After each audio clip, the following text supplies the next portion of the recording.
Hoy sí, fíjense, ya comenzó a grabar.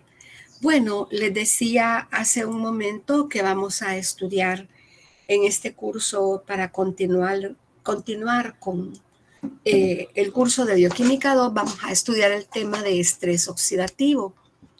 El estrés oxidativo puede representarse con la figura que tienen ahí, una manzana, ¿verdad? Ese es para hacer nada más como un simbolismo.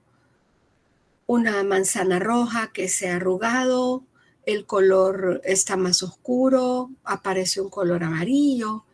Entonces, pues, se sabe y se dice que hay una paradoja con el oxígeno, porque en realidad la vida sobre la Tierra comenzó en anaerobiosis, o sea, sin oxígeno. Esa es la teoría evolutiva, ¿verdad? Pero en realidad fue evolucionando la Tierra para dar lugar a organismos aeróbicos que no pueden sobrevivir sin el oxígeno, tal como somos nosotros los seres humanos. Humanos, ya que es clave el oxígeno para los procesos metabólicos en su gran mayoría. Cuando el oxígeno es activado, no más bien activado, sino que cuando el oxígeno, por su naturaleza electronegativa y su disposición de electrones, se puede convertir en tóxico para todos los organismos que lo requieren. Entonces se forman en gran cantidad sin sin el uso de antioxidantes o sin ocupar suficiente cantidad de antioxidantes que hacen que el exceso de las formas activas de oxígeno conduzcan al llamado estrés oxidativo. Recordemos un poco de las propiedades químicas del oxígeno, su número atómico, que es el número de protones que tiene un átomo de un elemento, va a ser igual o es igual al número de electrones de ese átomo. El número atómico del oxígeno es de 8, que están dispuestos en sus orbitales, ¿verdad? O su configuración electrónica es 1s2, 2s2, 2p4, quedando los últimos dos electrones de manera solo uno en cada orbital, o sea, están desapareados. ¿Cómo definimos qué es un radical?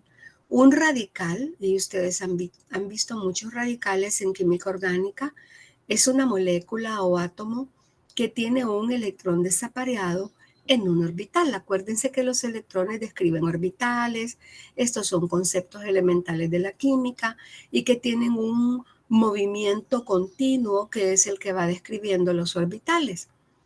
Pero entonces, ¿qué es un radical libre? Es una estructura capaz de existir de manera independiente.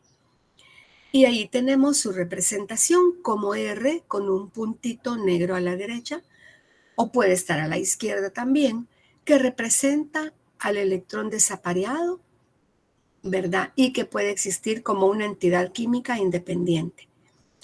Esta configuración espacial hace que los radicales libres sean químicamente inestables, ya que este electrón impar o solitario busca desesperadamente, digamos en lenguaje común, una pareja, ¿verdad? Busca una pareja para salir de su desequilibrio atómico.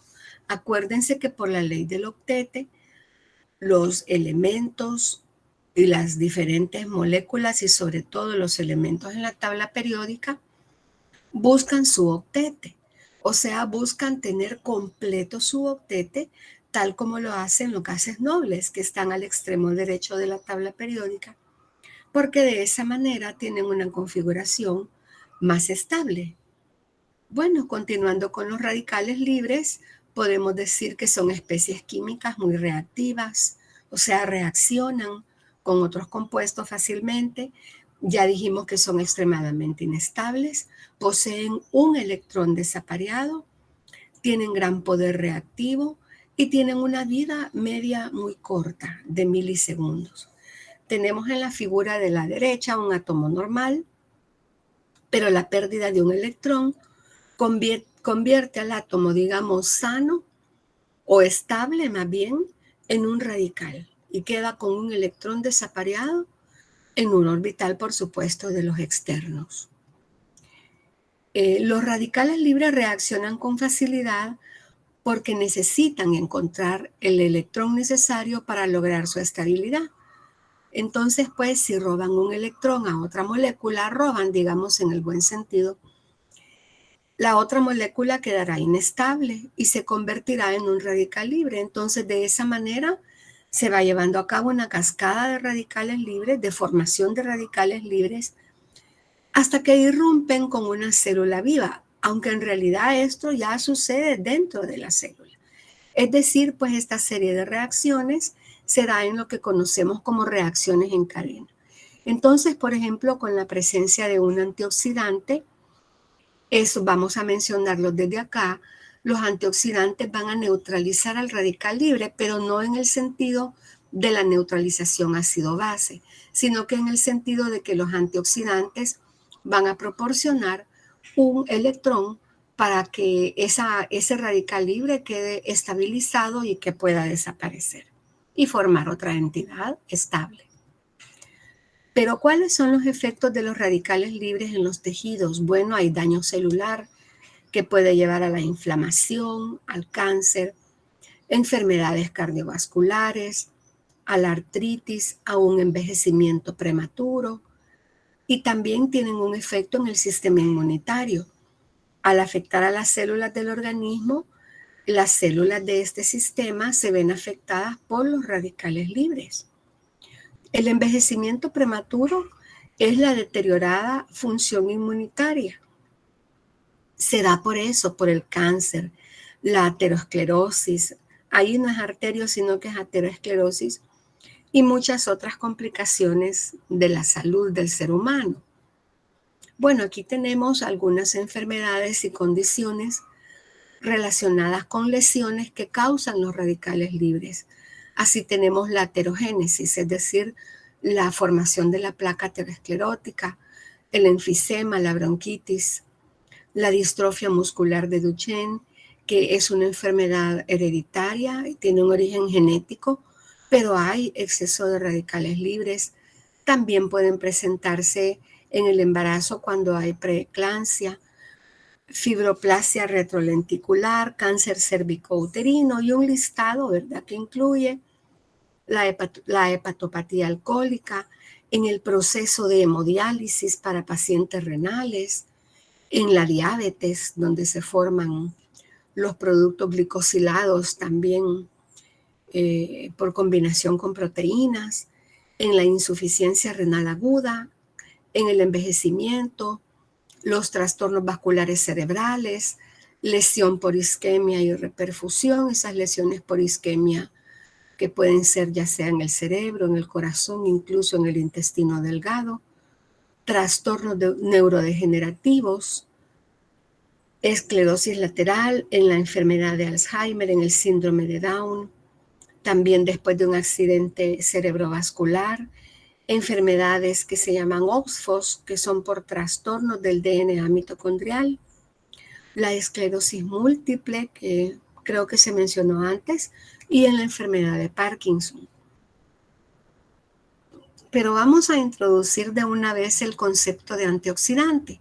¿Qué es un antioxidante? Y ahora tan famoso, ¿verdad? Es antioxidante, hay que tomarlo, hay que consumirlo, etc. Un antioxidante es cualquier compuesto que puede donar al menos un electrón a un radical libre, resultando en la terminación de la reacción en cadena del radical. Más adelante, cuando veamos la peroxidación de lípidos, vamos a ver cómo la vitamina E puede terminar una reacción en cadena de esta peroxidación de lípidos.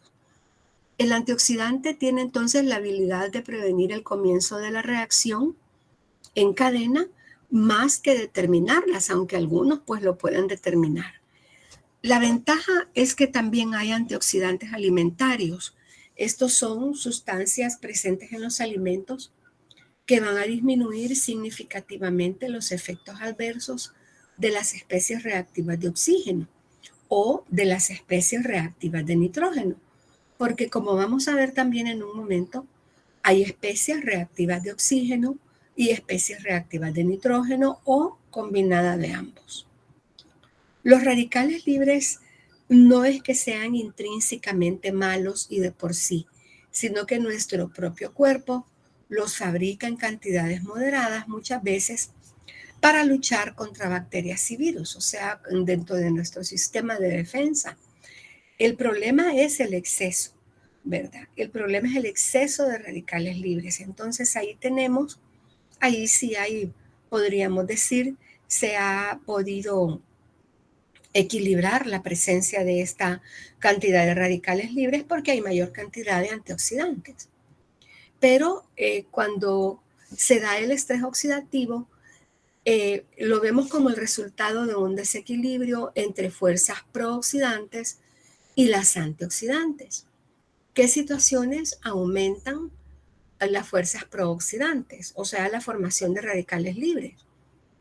Aumenta por los metales, por la descompartimentalización celular, por la sobrecarga de electrones, la inflamación, por la actividad de algunas enzimas como NADPH oxidasa y mieloperoxidasa en el estallido respiratorio, por algunos fármacos y xenobióticos, o sea, sustancias extrañas para la célula, el alcohol, el tabaco, agentes ambientales, el exceso de ciertos componentes en la atmósfera, donde hay mucha contaminación atmosférica, valga la redundancia, el oxígeno hiperbárico, el ozono, aunque ahora se usa como terapia por la medicina alternativa, pero tiene sentido hablar del ozono, porque el ozono, acuérdense, se representa como O3 y tiene aún más electrones que el oxígeno común, que la molécula de oxígeno.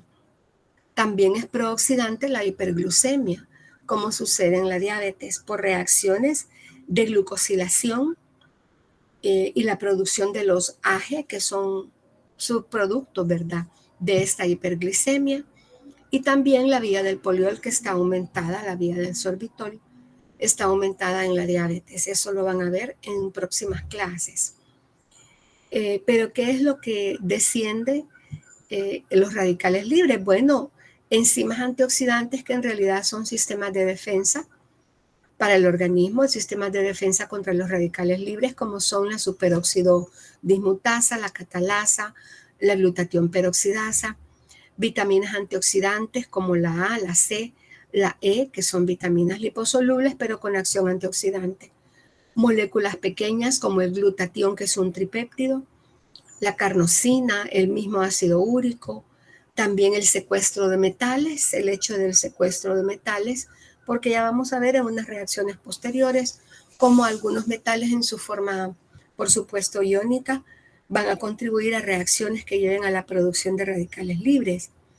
También la formación de transferrina en ferritina, la hemopexina y la aptoglobina. Entonces, ahí hay un desequilibrio porque hay más prooxidantes que antioxidantes. Y aquí lo vemos también. El estrés oxidativo ocurre en un sistema celular cuando la producción de radicales libres excede la capacidad antioxidante de dicho sistema. Si la producción de radicales libres supera la capacidad antioxidante, se produce estrés oxidativo y por lo tanto daño celular. Entonces aquí tenemos una serie de efectos en diferentes tejidos.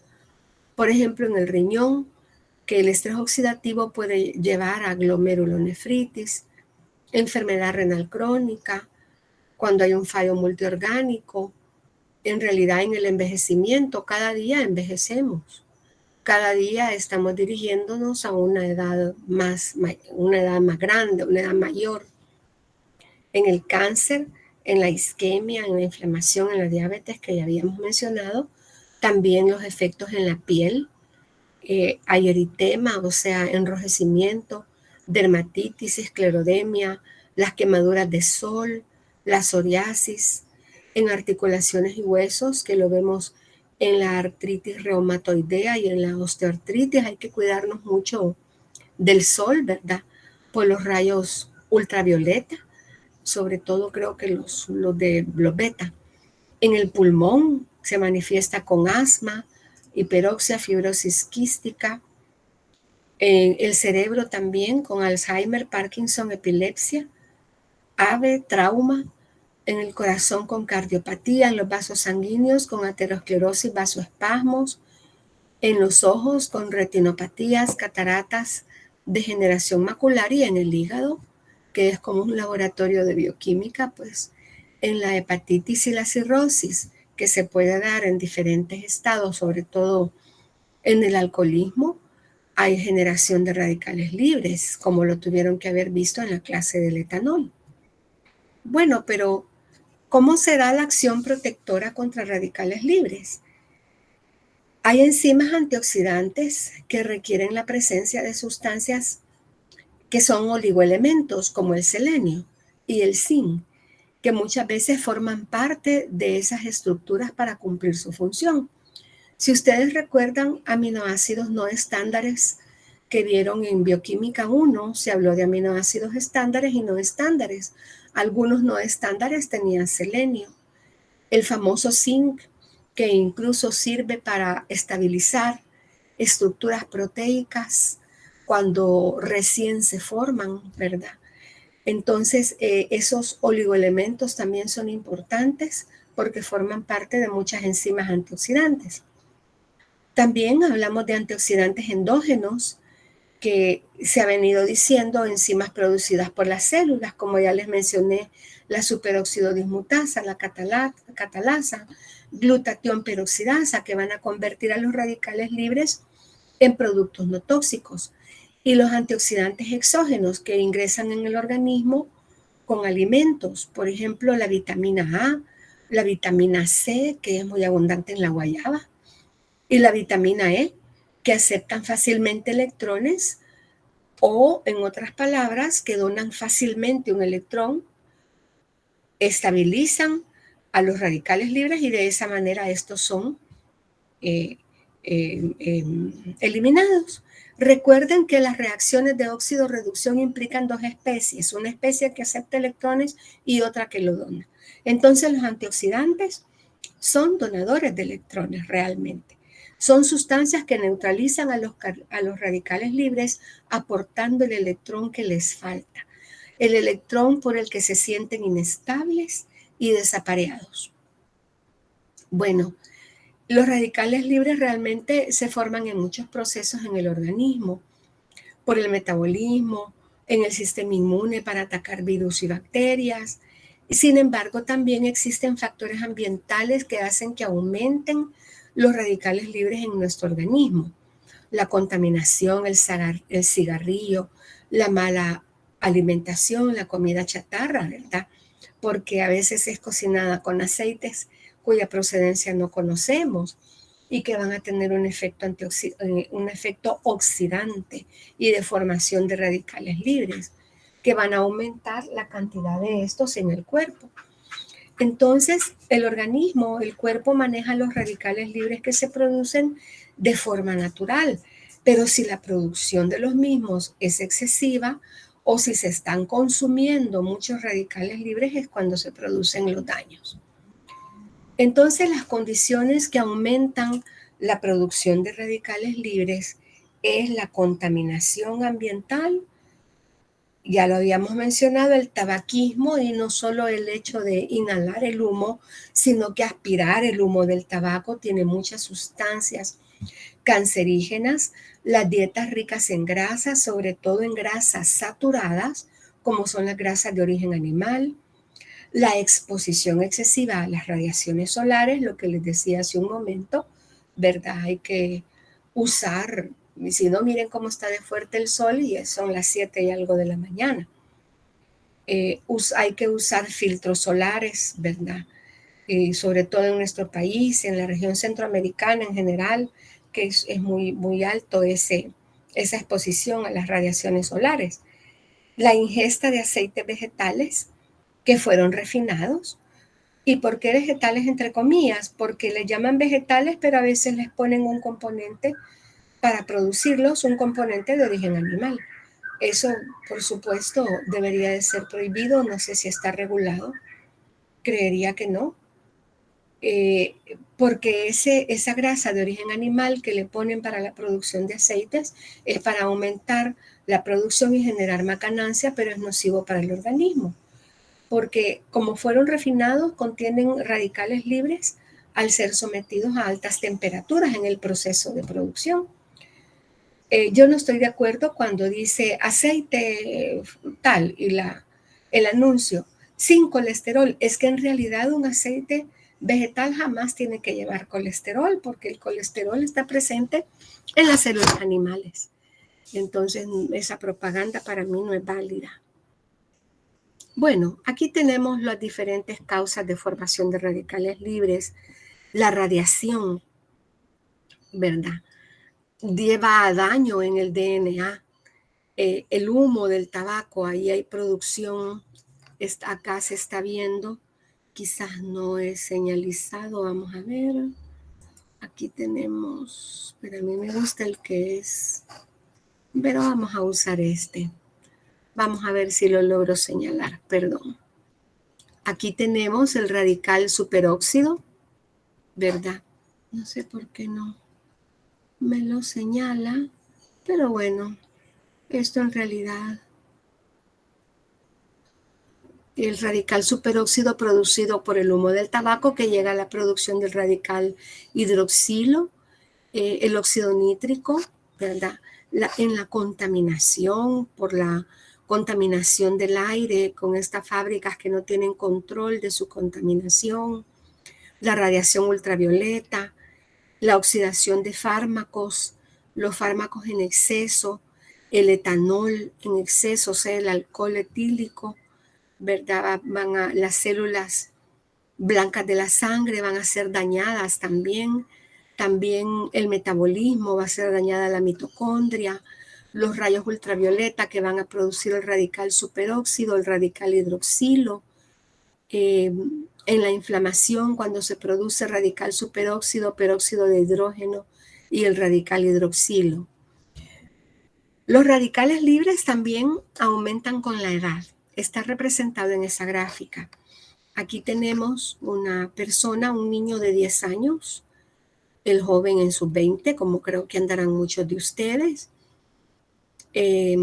Entonces, pues, a medida que se va aumentando en edad, asciende la producción de radicales libres, o sea, aumenta.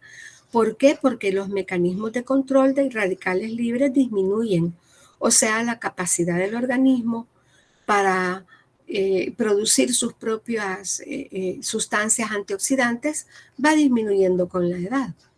Entonces, pues, en los 60, por ejemplo, ya hay mayor disminución de los mecanismos de control de radicales libres y estos aumentan mucho más.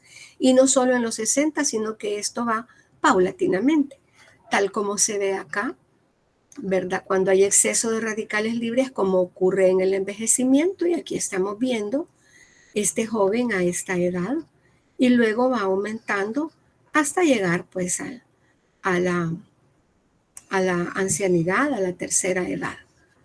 Entonces, la piel se vuelve menos firme y menos elástica. Hay un daño al colágeno y a la elastina, que ya estudiaron ustedes esas proteínas. Vieron que está el colágeno en la piel, en las articulaciones, etcétera, que se dañan por la acumulación de radicales libres. Por supuesto, también daño de la membrana a la membrana celular, porque hay peroxidación de lípidos. Entonces hay una nutrición celular alterada, aparición de arrugas y la presencia pues del envejecimiento, que es inevitable para todos. De manera pues que fíjense, recordando mis tiempos de estudiante, y dirán a saber cuánto, licenciada, pero un día tuve la edad de ustedes. Y realmente hay mucha juventud en nuestro país, lo cual está bien, y debemos respetar a los mayores. No estoy pidiendo respeto para mí, sino que a veces hay burlas hacia las personas mayores, no hay consideración, pero también hay mucho cariño para abuelitos, para tíos, abuelos, etc. Pero todos vamos en este proceso, y afortunados a los que Dios nos ha dado llegar hasta cierta edad, hasta que Dios diga, ¿verdad? Bien, vamos a hablar ahora acerca de las especies reactivas de oxígeno, representadas como ERO. Aquí tenemos un cuadro, ¿verdad? Con especies reactivas de oxígeno abreviadas como ERO o ROS por su abreviatura en inglés. Y tenemos el radical superóxido, este O2 con el electrón desapareado, el ion hidroxilo, que tiene un electrón desapareado, el óxido nítrico, que en realidad es una especie combinada, es una especie reactiva de oxígeno y nitrógeno, y también tenemos especies reactivas de oxígeno que no son radicales libres, el mismo oxígeno molecular, el peróxido de hidrógeno, que aunque no es un radical libre, fácilmente conduce a la producción de radicales libres. Y el peroxinitrito, que lo vamos a estar estudiando más adelante. Bueno, el oxígeno, vamos a hablar ahorita un poquito del oxígeno. Es un birradical. ¿Por qué decimos que es un birradical? Porque a la temperatura corporal, la molécula del oxígeno tiene 2 electrones desapareados. Aquí están. Acuérdense que dijimos de su número atómico y que quedaban 2 electrones desapareados, ¿verdad? Entonces, este oxígeno molecular puede llevar a la formación de los eros, que son el radical superóxido, la especie reactiva de oxígeno que no es radical libre, que es el peróxido de hidrógeno, y el radical hidroxilo, ¿verdad? Que están acá mencionadas.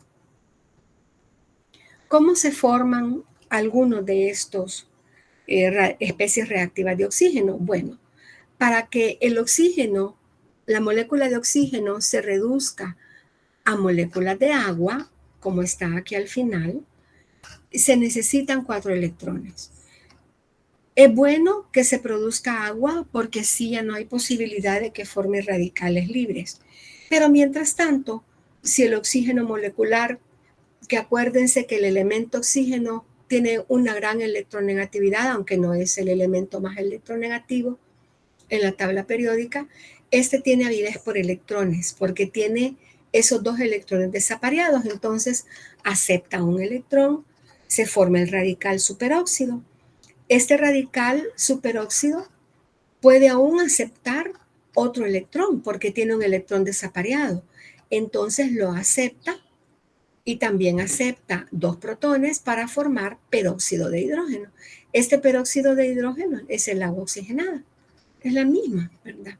Solo que en preparaciones para desinfectar, para tintes de cabello, en algunos detergentes, ese peróxido de hidrógeno viene en diferentes concentraciones y volúmenes. El peróxido de hidrógeno, por su parte, que ya dijimos que no es un radical, puede aceptar otro electrón, pero en ese momento forma una molécula de agua, pero forma el radical hidroxilo. Ese radical hidroxilo, que tiene un electrón desapareado, lo vemos acá, aún puede aceptar un electrón y entonces se va a transformar en otra molécula de agua. ¿Cuáles son las características de las especies reactivas de oxígeno? Bueno, son compuestos con oxígeno, son radicales muy reactivos, se convierten con facilidad en otros radicales en la célula, extraen electrones de otros compuestos y pueden iniciar reacciones en cadena. Y es aquí donde viene el daño, ¿verdad? El radical hidroxilo es el ero más potente. Fíjense, radical hidroxilo es el ero más potente, es la especie más oxidante, reactiva y lesiva, o sea, el más dañino, el ero más dañino. Continuando con las características, hablando del anión superóxido, este es muy reactivo, pero su solubilidad en lípidos es limitada, lo cual viene siendo una ventaja en cuanto a la membrana biológica, ya que no puede difundir a gran distancia. Pero como vimos anteriormente, en las anteriores reacciones, puede generar radicales hidroxilo e hidroperoxilo, que son más reactivos, y esto lo hace por la reacción de Haber-Weiss, el superóxido. Otra característica es que metales de transición en su forma iónica, como son el ion ferroso o el ion cuproso, catalizan la formación de este radical hidroxilo a partir de peróxido de hidrógeno por una reacción no enzimática, o sea, espontánea, llamada reacción de Fenton. El peróxido de hidrógeno es precursor del ácido hipocloroso, el HOCl, que es un agente oxidante muy potente. Ácido hipocloroso. Y aquí tenemos las dos reacciones de las que hablamos. Generación del radical hidroxilo mediante las reacciones de Haber-Weiss y de Fenton. La reacción de Haber-Weiss entonces es la que tiene al superóxido, a su punto de partida el superóxido, que con el peróxido de hidrógeno puede generar, en presencia de un protón, una molécula de oxígeno, una de agua, y el radical hidroxilo, que hemos dicho que es el HERO más potente, dañino y oxidante, ¿verdad? Y la reacción de Fenton, que es la que utiliza la forma iónica de estos metales de transición, como el ion ferroso, parte del peróxido de hidrógeno, que con el ion ferroso, que puede donar un electrón porque está en su forma ferrosa, al donar en el electrón va a formar el radical hidroxilo y el ion hidroxilo, y el hierro va a quedar como ion férrico. Entonces, ¿qué se redujo? Se redujo el peróxido de hidrógeno, formando radical hidroxilo y ion hidroxilo. ¿Y qué le pasó al hierro? Pues el hierro se oxidó al donar el electrón. Quiero decirles que en la literatura, que es el capítulo 25 de Marx, de la bioquímica de Marx, hay una corrección, porque fíjense que aquí no lo puedo, vamos a ver. Aquí le hice la corrección, les voy a quitar este cuadrito, porque así dice en Marx, dice ion hidrógeno, SOH con un ion, pero ese no es ion hidrógeno, es el ion hidroxilo. El OH, ¿verdad? El OH del hidróxido de sodio, del hidróxido de potasio. Entonces tengan en cuenta esta corrección. Lo importante es que se generó el radical hidroxilo. Sí, este es el radical hidroxilo. ¿Cuáles son las principales fuentes de especies reactivas de oxígeno en la célula? Los aceros se forman todo el tiempo. Del 3 al 5% del oxígeno que se consume por una persona se va a convertir en radicales libres de oxígeno. Es decir, la formación de radicales libres de oxígeno es imposible de evitar, y es más, nos ayudan, como vamos a ver en la reacción de la mieloperoxidasa, nos ayudan en el estallido respiratorio al combate de bacterias y virus. Sin productos colaterales accidentales de reacciones enzimáticas normales, ¿verdad? Que escapan del sitio activo con metales durante las reacciones de oxidación. Ahí se van a generar, como en la reacción de Fenton que acabamos de ver, que es una reacción no enzimática. El peróxido de hidrógeno como tal, fíjense que a partir de él se pueden generar otros ceros.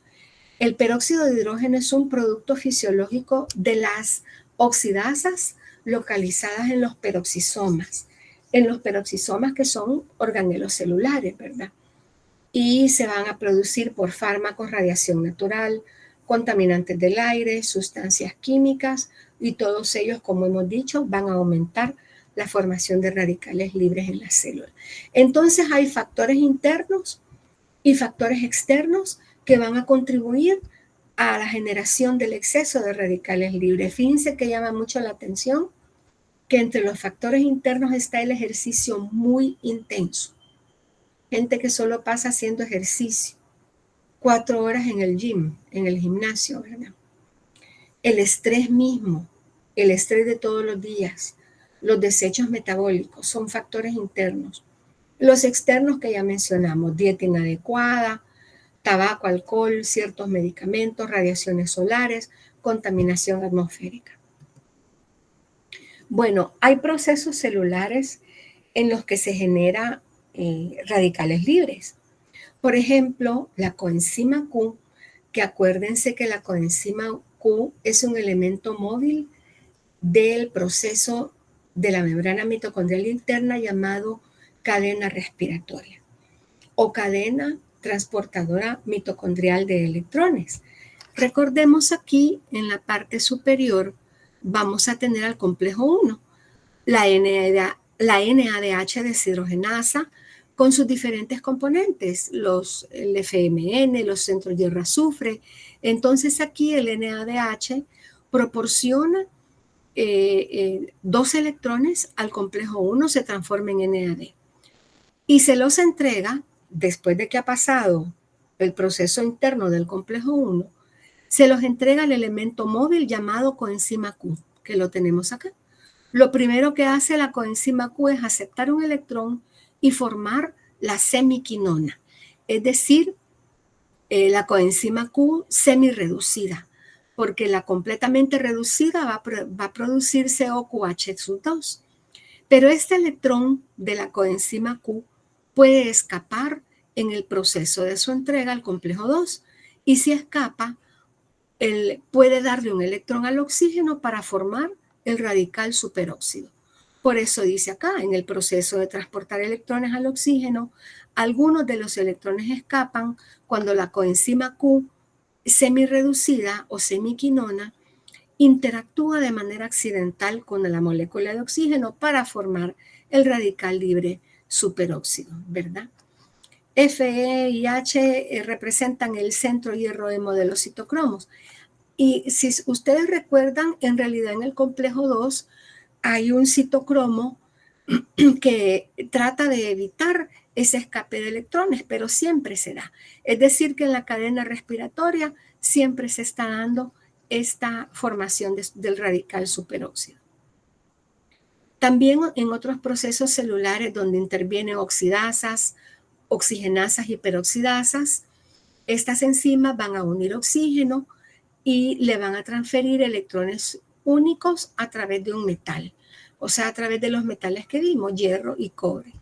Las enzimas del citocromo P450, que también intervienen en la oxidación del etanol, son fuente sustancial de radicales libres fugados de las reacciones, pues le transfieren un electrón al oxígeno, y al transferirle un electrón se va a formar el radical superóxido. Sustancias como el alcohol entiéndase como vino, vodka, ron, cerveza, tequila, coñac.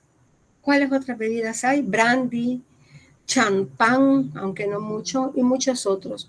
Sustancias como el alcohol presente en todas esas bebidas, así como también fármacos y sustancias químicas tóxicas como el tetracloruro de carbono, inducen estas enzimas del citocromo P450 y pueden aumentar la lesión celular y las reacciones en cadena en los lípidos poliinsaturados que rodean o que forman parte de la membrana del retículo endoplásmico, liso, ¿verdad? Extendiéndose esto a la membrana plasmática y a las proteínas que forman estas membranas, lo que al final causa que las células se hinchen, se inflamen, que haya acumulación de lípidos y muerte celular. Entonces, con estas enzimas, el peróxido de hidrógeno y los peróxidos de lípidos, que son también radicales que se están formando, sobre todo en las membranas, se generan vías enzimáticas como productos principales de la reacción de varias oxidasas de los organelos que ya mencionamos, peroxisomas, mitocondrias y el retículo endoplásmico. Aquí hay ejemplos específicos. Por ejemplo, la monoaminoxidasa, que degrada al neurotransmisor dopamina, dando peróxido de hidrógeno en las neuronas. La oxidasa de ácidos grasos de cadena larga peroxisómica, que va a generar peróxido de hidrógeno en la oxidación de este tipo de ácidos grasos. Y la xantina oxidasa, que la van a estudiar un poco más cuando veamos el metabolismo de nucleótidos de purina, la xantina oxidasa, que es la enzima final de la degradación de las purinas, reduce el oxígeno radical superóxido o a peróxido de hidrógeno. Y son reacciones que se están dando de manera normal en el organismo. El efecto de la radiación ionizante, los rayos cósmicos que llegan a la Tierra todo el tiempo, los compuestos radioactivos, ¿verdad? Los rayos X son formas de radiación ionizante. ¿Alguien ha pedido la palabra? No. No sé qué fue ese sonido. Bueno, los compuestos radioactivos, que hay muchos, el efecto del descontrol que ha habido, por ejemplo, en desastres nucleares, en plantas nucleares, por ejemplo, hace muchos años la de Chernóbil, creo que fue en Europa, eh, casi colindando más bien con Rusia, ¿verdad?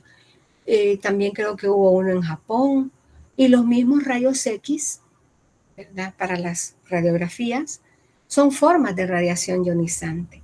¿Cuál es el efecto de esta radiación ionizante? Pues que tiene energía suficiente para romper el agua, como la estamos viendo acá, para romper el agua en radicales hidroxilo y átomo de hidrógeno, ¿verdad? Aquí se forma el potente radical hidroxilo.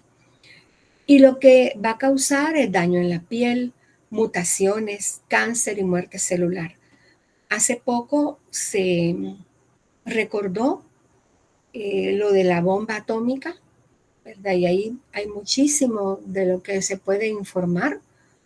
Hubo daño, no solo en la piel, en muchísimos órganos, mutaciones, y hay mucha documentación acerca de eso.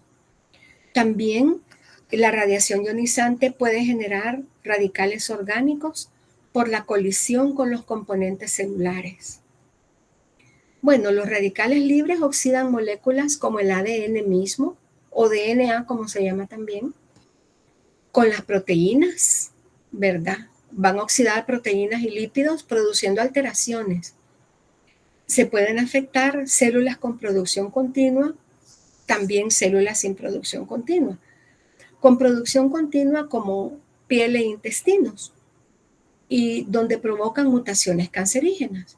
Y las células en las que no hay producción tan continua como el hígado, las neuronas, donde hay baja de energía y envejecimiento. Entonces los radicales libres lo que van a hacer es extraer electrones de estas moléculas, siendo la principal causa de enfermedad, y en otros casos intensifican las complicaciones del trastorno.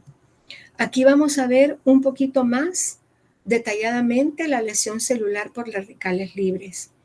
Tenemos la representación de una célula, entonces el radical superóxido y el hidroxilo inician la peroxidación de los lípidos en la membrana celular. Aquí está, peroxidación de lípidos, ¿verdad? La peroxidación de lípidos, acuérdense que la membrana celular es una bicapa lipídica, y ahí se van a oxidar, los radicales libres van a oxidar los lípidos que están formando esa bicapa lipídica, ¿verdad? Y no solo de la membrana celular, sino que de la membrana mitocondrial, de la membrana nuclear, ¿verdad? Y del retículo endoplásmico. Aquí está el retículo endoplásmico liso y el rugoso, que son organelos celulares. También, pues, esto causa esta peroxidación de lípidos, lo que va a ocasionar es un aumento en la permeabilidad celular para el calcio. Entonces el calcio va a entrar de una manera masiva porque hay un daño a la membrana celular, y esto va a causar un daño mitocondrial adicional. Los grupos sulfidrilo de la cisteína y otros residuos de aminoácidos se oxidan y degradan. Esos especialmente son los más atacados. Grupo sulfidrilo de cisteína y otros residuos de aminoácidos. Entonces, el ADN nuclear y mitocondrial, como va a haber daño a la membrana nuclear y mitocondrial, va a haber daño al ADN que se va a oxidar, creando roturas en las cadenas y otros tipos de daño. Aquí tenemos entre los procesos de lesión celular la peroxidación de lípidos de la que hablamos hace un momento. Las reacciones en cadena de radicales libres lipídicos en las membranas contribuyen a la lesión inducida por ERO. O sea, si se forman radicales libres de origen lipídico, como está sucediendo acá, acaba de iniciar una reacción en cadena. Inicio, dice. La peroxidación de los lípidos ¿de dónde? De la membrana. Se inicia por un radical hidroxilo, que está acá. Por un radical hidroxilo que extrae un átomo de hidrógeno de un ácido graso poliinsaturado, representado como LH, ¿verdad? de un lípido de membrana, con lo que se forma un radical lipídico, que sería este. Este radical lipídico va a hacer que se propague la reacción en cadena. ¿Por qué? Porque esta reacción en cadena se va a propagar por la reacción de este radical lipídico que se formó con el oxígeno para formar un radical peroxilo lipídico, que sería este, peroxilo. Fíjense bien, acuérdense que la bioquímica es específica, radical peroxilo lipídico. Y además, este peroxilo lipídico va a poder tomar un electrón del lípido de la membrana para formar el peróxido lipídico, peróxido con D, el peróxido lipídico y otro radical lipídico, ¿verdad? Entonces, este peróxido de lípido, LOOH, va a estar desencadenando y va a ser el resultado más bien de la propagación de esta reacción en cadena. En una parte C, ¿verdad? Los reacomodos del electrón conducen a la degradación del lípido. O sea, se va a reacomodar el electrón, el peróxido lipídico se va a comenzar a degradar, produciéndose malondialdehído. El malondialdehído es uno de los compuestos formados que es soluble y aparece en sangre y orina, donde podría ser detectado. ¿Cómo terminaría esta reacción en cadena? Tenemos el radical peroxilo lipídico, más este radical lipídico va a formar el radical peróxido. Pero el electrón de este radical lipídico puede recibir un electrón de la vitamina E en su forma reducida, ¿verdad? Que va a actuar como un antioxidante y vuelve a regenerar el ácido graso original, quedando la vitamina E en su forma oxidada, ¿verdad? Es esta vitamina E en su forma oxidada también puede seguir dando un electrón al radical lipídico para formar el ácido graso y la vitamina E va a quedar todavía más oxidada. Por eso dice, la reacción en cadena en D puede terminar con la vitamina E reducida, que es antioxidante, y otros antioxidantes liposolubles que donen electrones, para que hasta ahí llegue ese radical peroxilo o peróxido libre. Bueno, ¿cuál es el daño a proteínas y péptidos? Fíjense que los aminoácidos aminados, o sea, que tienen nitrógeno, la prolina, que tiene un grupo imino, los aminoácidos como la prolina, la histidina, la arginina, la cisteína, que tiene azufre, y la metionina, que también tiene azufre, son particularmente susceptibles al ataque de los radicales hidroxilo y al daño oxidativo. Yo diría que estos aminoácidos allí mencionados tienen mucha disposición de electrones. ¿Por qué? Porque tiene grupo imino la prolina, otro grupo amino adicional la histidina y la arginina, y la cisteína y la metionina tienen azufre.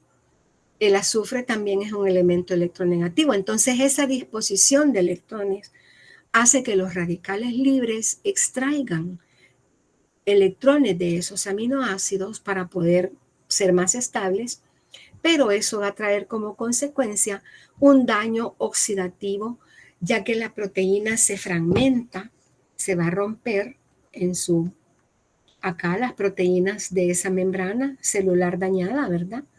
O se forman enlaces cruzados entre los residuos de aminoácidos. Aquí tenemos los radicales libres, la proteína integral de membrana que va a ser oxidada, atacada específicamente en estos aminoácidos que la componen. Y entonces, al ser rota esa membrana biológica, se van a formar agregados que van a impedir la degradación de los radicales libres. Otras proteínas también pueden sufrir digestión proteolítica, o sea, hidrólisis, al aumentar su susceptibilidad a la hidrólisis. El ataque de los radicales libres y la oxidación de los residuos sulfidrilo de la cisteína de un tripéptido llamado glutatión. El glutatión, les dije al inicio de la clase, es un tripéptido es el gamma-glutamil cisteinilglicina. Va a estar formado por 3 aminoácidos, ácido glutámico, cisteína y glicina. Pero como tripéptido, pues es el gamma-glutamil cisteinilglicina, y al haber ataque de radicales libres y oxidación de los grupos sulfidrilo de la cisteína del glutatión, aumenta el daño oxidativo de toda célula. Sin embargo, el glutatión es el principal elemento de defensa celular contra la lesión por radicales libres. Vamos a ver al final de la clase por qué. El glutatión reducido, porque le va a poder dar electrones, ¿verdad? Para que se forme peróxido de hidrógeno. También hemos hablado de daño al ADN. Los radicales libres de oxígeno son causa de daño al ADN. La unión del hierro al ADN produce radical hidroxilo. Entonces, este radical hidroxilo que se ha producido puede causar alteraciones en las bases del ADN.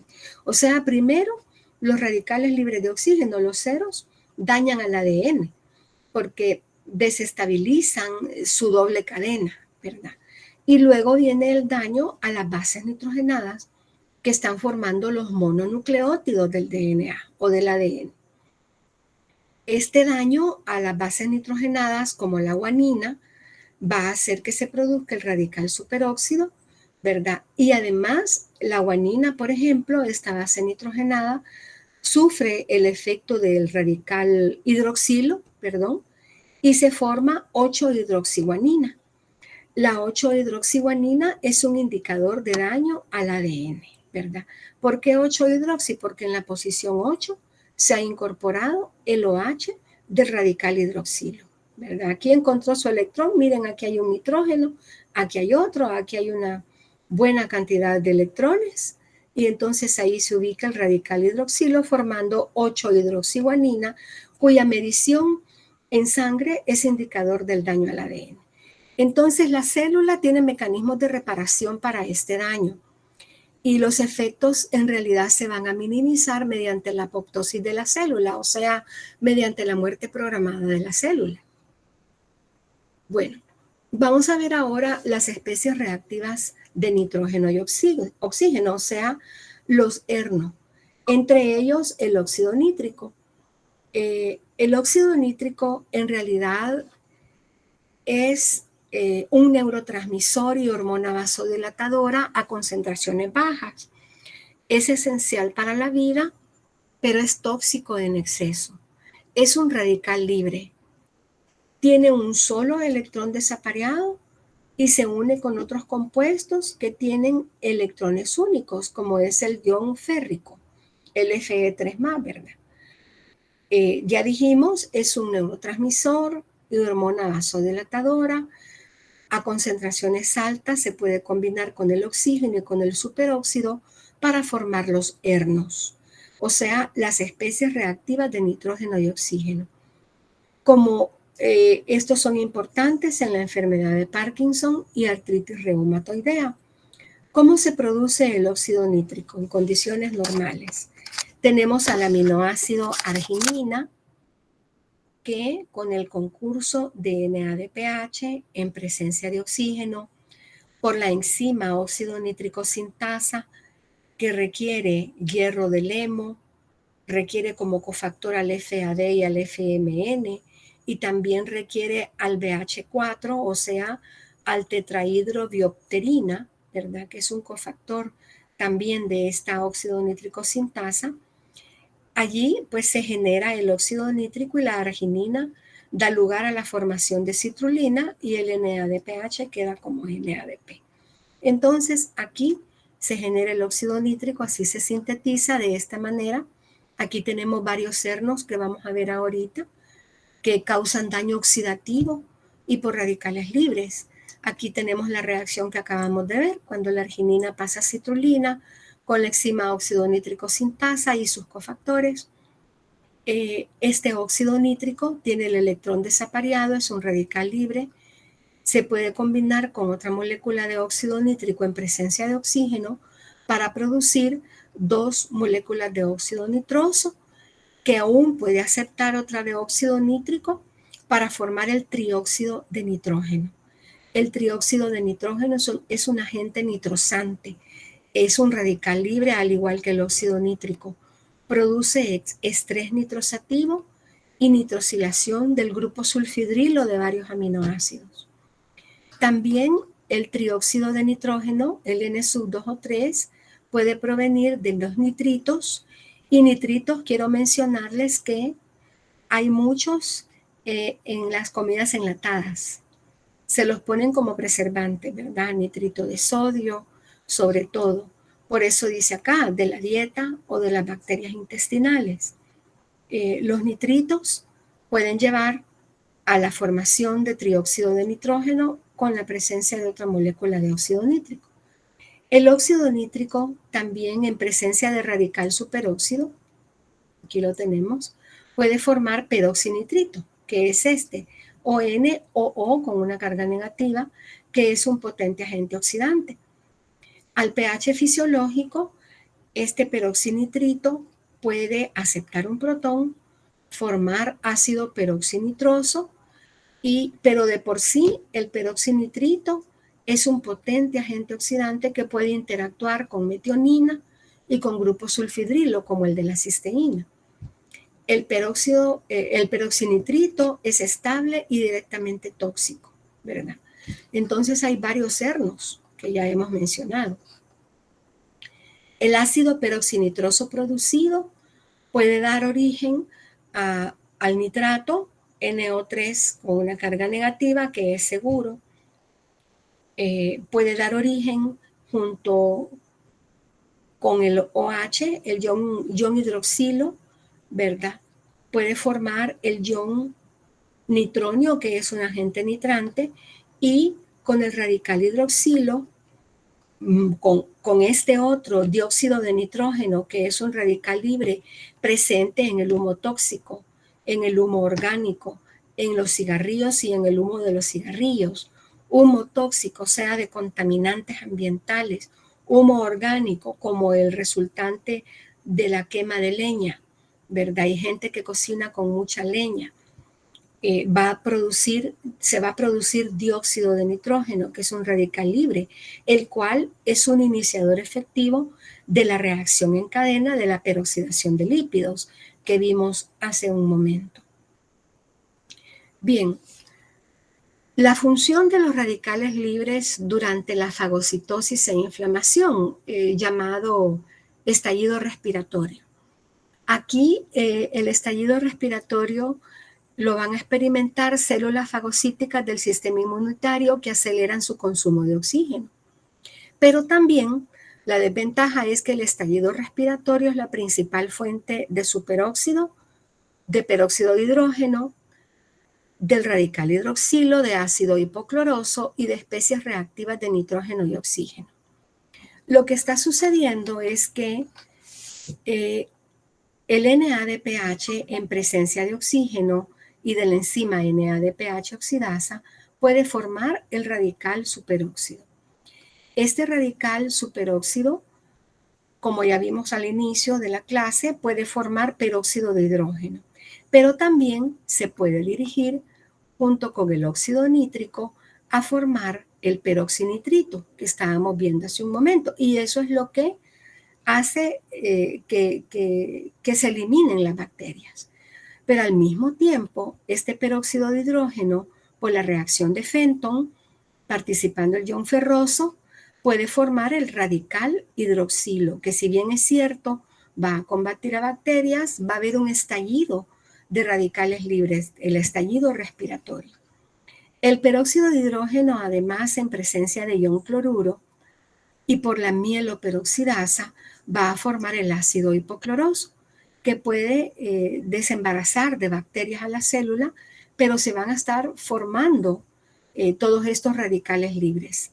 La mieloperoxidasa, abreviada como MPO, está elevada en procesos como la aterosclerosis, el cáncer, esclerosis múltiple, enfermedad de Alzheimer, placa aterosclerótica, y entonces pues hay niveles plasmáticos elevados de mieloperoxidasa libre en la inflamación, ¿verdad? Pero tenemos defensas celulares contra la toxicidad del oxígeno. Y una de esas formas de defensas celulares es la compartimentación de las defensas contra los radicales libres. O sea, no estamos indefensos. Hay defensas, como dijimos también al inicio de la clase, y esa actividad más intensa que se va a dar de defensa a través de las enzimas se da en tejidos como el hígado, glándulas suprarrenales y riñones, que son tejidos abundantes en mitocondrias y peroxisomas. Entonces, el hecho de la compartimentación de enzimas, es decir, el hecho de que haya catalasa en los peroxisomas, superóxido dismutasa en los peroxisomas, glutatión peroxidasa que actúa en el citoplasma, superóxido dismutasa en el citoplasma, glutatión reducido en el citoplasma, hace pues que esto constituya una defensa, ¿verdad? Esta compartimentación. Además, puede haber secuestro de hierro cuando el depósito, cuando se da el depósito de hemosiderina, porque acuérdense que el hierro participa como ion ferroso en la reacción de Fenton. Además, una forma de almacenamiento del hierro que es la ferritina, que viene siendo en realidad que esa ferritina va a formar ese depósito de hemosiderina y de esa manera va a haber una reserva de hierro, lo que contribuye a que no haya tanta producción de radicales libres. También que en la mitocondria, donde acuérdense que el radical superóxido puede dar electrones y escapar los electrones de la coenzima Q reducida para formar este radical superóxido de nuevo. Bien.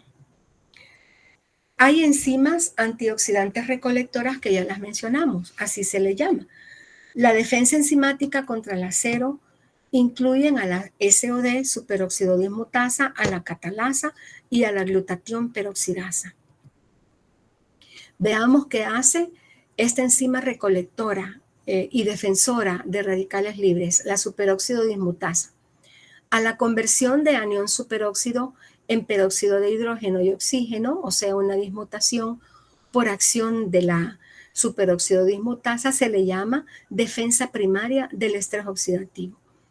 Pues el superóxido es un iniciador potente de reacciones en cadena, ya que se forma superóxido, peróxido de hidrógeno, radical hidroxilo al final. Entonces la superóxido dismutasa lo que está haciendo es formar este peróxido de hidrógeno y formar oxígeno.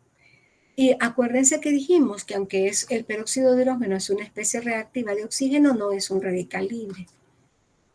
Luego la actividad de las catalasas. El peróxido de hidrógeno debe reducirse a agua para impedir que se forme el radical hidroxilo en la reacción de Fenton o en la reacción de Haber-Weiss, ¿verdad? Entonces se tiene que formar agua para hacer que esa especie reactiva de oxígeno, que es el peróxido de hidrógeno, no forme el radical hidroxilo. La catalasa tiene la capacidad de reducir al peróxido de hidrógeno. La catalasa presente en los peroxisomas. Aquí está, 2 moléculas de peróxido de hidrógeno hacen que se reduzca ese peróxido y que se formen 2 moléculas de agua más oxígeno. La catalasa se encuentra sobre todo en los peroxisomas y en menor medida en el citosol y en la fracción citosólica de la célula. Su actividad más intensa se alcanza en tejidos con alto contenido en peroxisomas, como riñones e hígado. En las células del sistema inmunitario, la catalasa protege a la célula contra su propio estallido respiratorio, ¿verdad? Que acabamos de ver. Ahora está la función de la glutatión peroxidasa mencionada como una enzima recolectora que en conjunto con la glutatión reductasa hacen que nos desembaracemos del peróxido de hidrógeno. Aquí tenemos la estructura del glutatión que dijimos que era importante para la defensa antioxidante. La función antioxidante se debe al grupo sulfidrilo de la cisteína de este tripéptido. Ya les dije que el glutatión aquí en su forma reducida va a estar formado por glicina, cisteína y glutamato. El glutatión reducido por medio de la glutatión peroxidasa permite que el glutatión ceda electrones al peróxido de hidrógeno y se forme agua. Entonces, el glutatión queda como glutatión disulfuro, es decir, en su forma oxidada. Pero esto se hace porque la glutatión peroxidasa le transfiere electrones del glutatión reducido al peróxido de hidrógeno, ¿verdad? Pero el glutatión queda en forma oxidada. Ahora, ¿cómo se reduce de nuevo el glutatión? La glutatión reductasa regenera glutatión reducido utilizando NADPH. Aquí tenemos el NADPH, que es un producto abundante de la vía de las pentosas fosfato, por medio de la glutatión reductasa, hace que el glutatión oxidado se vuelva reducido. Y aquí el glutatión reducido de nuevo puede dar sus electrones al peróxido de hidrógeno, que por la glutatión peroxidasa se convierte en agua, ¿verdad? Entonces, pues, estas dos enzimas, glutatión peroxidasa y glutatión reductasa, son importantes, especialmente la glutatión peroxidasa, porque es la que le da los electrones al peróxido de hidrógeno. Esto es importante en muchos tejidos, pero sobre todo lo vimos el ciclo pasado en los eritrocitos, ¿verdad? Bueno, vamos a hablar un poquito de los antioxidantes. Consumir alimentos con antioxidantes pueden activar los radicales de oxígeno y reducir los efectos dañinos. Productos como el chocolate, como ciertos granos, como las lentejas, algunas especies de frijoles, el té verde, me parece, la canela, nueces, semillas como las nueces, muchos productos con betacarotenos, o sea que de color amarillo, de color rojo, sobre todo, tienen ese efecto antioxidante. Hay antioxidantes que no son enzimas. Acabamos de ver las enzimas recolectoras que son antioxidantes, pero también hay otros antioxidantes no enzimáticos, como la vitamina E, que es el tocoferol alfa. Protege sobre todo contra la peroxidación de lípidos. La vitamina C o ácido ascórbico, que ya sabemos que participa en la síntesis de colágeno y defensa contra radicales libres. Aquí tenemos el L-ascorbato, ¿verdad? Que acuérdense que la vitamina C participa en esa síntesis de colágeno y es importante para sintetizar la forma activa del colágeno. Carotenoides, que esto se aplica para el betacaroteno presente en la papaya, que es color naranja, ¿verdad? Y en frutos y otros vegetales de color amarillo o naranja. Los carotenoides que son precursores de la vitamina A. Y aquí está el tocoferol alfa, que interviene contra la peroxidación de lípidos. Lo vimos cuando vimos la peroxidación. Le da un electrón a este radical peroxilo lipídico, se forma el radical tocoferilo, que todavía puede dar un electrón más para que al final se tenga una tocoferiloquinona, o sea, la forma oxidada de la vitamina E. Otros antioxidantes de la dieta son los flavonoides.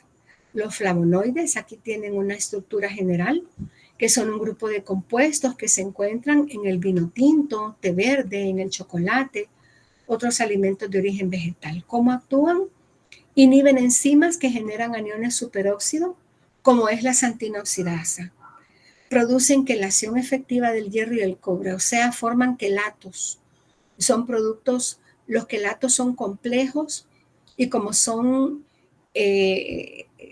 metales de transición, el hierro y el hierro sobre todo puede tener sus enlaces de coordinación para formar esos quelatos, lo que imposibilita a estos metales de participar en la reacción de Fenton para que no se forme el radical hidroxilo.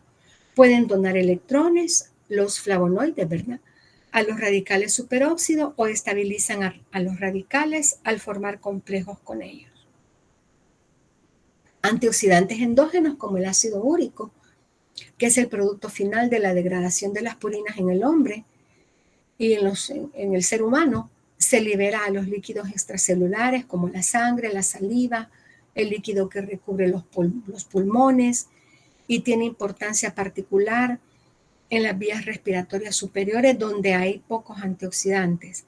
La famosa melatonina, ¿Por qué digo famosa? Porque la venden sin receta y todo el mundo la está ocupando para dormir. Pero mejor hay que tener la conciencia en paz para poder dormir bien. Bueno, aunque hay otras causas. La melatonina es un producto secretado por la glándula pineal, es una hormona, es una neurohormona que participa en la regulación del ritmo circadiano, en la transducción de la señal de la luz y oscuridad, y en la inducción del sueño. Ahí tenemos sus estructuras: ácido úrico y melatonina, antioxidantes endógenos. Bueno, jóvenes, eso era todo lo que tenía para ustedes en la clase. No sé si tienen alguna pregunta.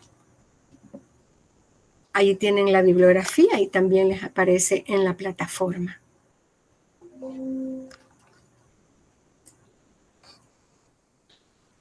¿Alguna pregunta?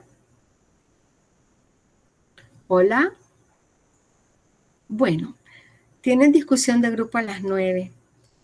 No, licenciada. No, bueno, muchas gracias entonces. Nos vemos con algunos de ustedes más tarde en la discusión. Buen día. Gracias. Gracias, feliz día. Gracias.